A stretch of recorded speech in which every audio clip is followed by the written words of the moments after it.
Enough is enough. হুঁশিয়ারি দিয়েছিলেন আগেই, এবার ব্যবস্থা নেওয়ার পালা। রাজ্যের বেসরকারি হাসপাতাল ও নার্সিংহোমগুলির বিরুদ্ধে চিকিৎসা পরিষেবা নিয়ে যথেচ্ছাচারের ভুরি ভুরি অভিযোগ। কখনো চিকিৎসায় গাফিলতি, কখনো লাগাম ছাড়া বিল, কখনো দুর্ব্যবহার। এসবে লাগাম টানতে শুক্রবার বিধানসভায় the West Bengal clinical establishment registration regulation and transparency bill 2017 pass করালো মমতা বন্দ্যোপাধ্যায় সরকার। এটা একটা ঐতিহাসিক বিল, এটাই ভারতবর্ষে আগামী দিন একটা মডেল হবে। এদিন বিধানসভায় বিল পেশ করেন পরিষদীয় মন্ত্রী পার্থ চট্টোপাধ্যায়। এরপর বিল প্রসঙ্গে বলতে উঠে মুখ্যমন্ত্রীর ভাষণে উঠে আসে অ্যাপোলো হাসপাতালে সঞ্জয় রায়ের মৃত্যুর প্রসঙ্গ। স্যার, কেস নাম্বার যদি আমি একটা দিই, Sanjay Roy of Dankuni, Howrah. Apollo hospital demanded 7,45,000 টাকা। পেশেন্টকে আলটিমেটলি আপনি জানেন স্যার, 11টা ফিক্সড ডিপোজিট ডকুমেন্ট নিয়ে নিয়েছে জমা দিয়ে, প্যান কার্ড নিয়ে নিয়েছে, যার অ্যামাউন্ট হচ্ছে 3,60,000 টাকা। শুধুমাত্র সঞ্জয় রায়ের উদাহরণই নয়, আরও একটি প্রসঙ্গ তুলে ধরেও বেসরকারি হাসপাতালের মর্জিমাফিক আচরণের উদাহরণ দেন মুখ্যমন্ত্রী।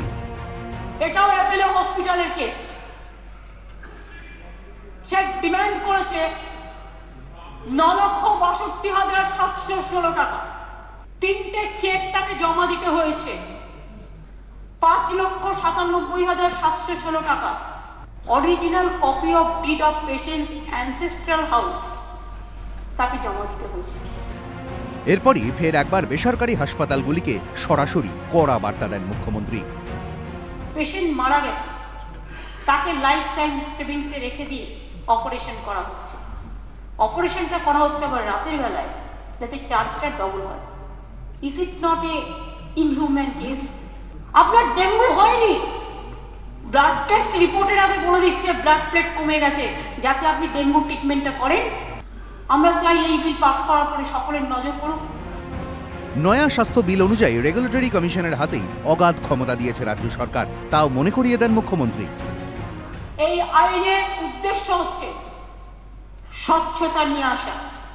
গাফিলতির অভিযোগ যদি পাওয়া যায়, সঠিক তদন্ত করার ব্যবস্থা নেওয়া। অভিযোগ প্রমাণিত হলে দোষী সংস্থার বিরুদ্ধে শাস্তিমূলক ব্যবস্থা নেওয়া। এই কড়া আইন কড়াভাবে কার্যকর হবে তো? বেসরকারি হাসপাতাল ও নার্সিংহোমগুলির একাংশের রোগী ঠকানো বন্ধ হবে তো? অধীর আগ্রহে অপেক্ষা করছে অসংখ্য সাধারণ মানুষ। এবিপি আনন্দ।